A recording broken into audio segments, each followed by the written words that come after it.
Hi there guys, in this video I will show you how to change Twitter username. Changing your username will not affect your existing followers, direct messages or replies. Your followers will simply see a new username next to your profile photo when you update.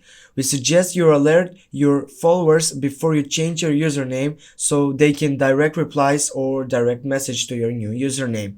Additionally, please note that once you change your username, your previous username will immediately be available for use by someone else.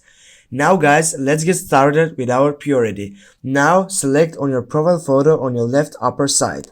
Then go on settings and privacy. After that, go on your account.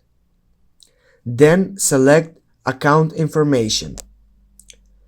As you can see on the first selection, we have username.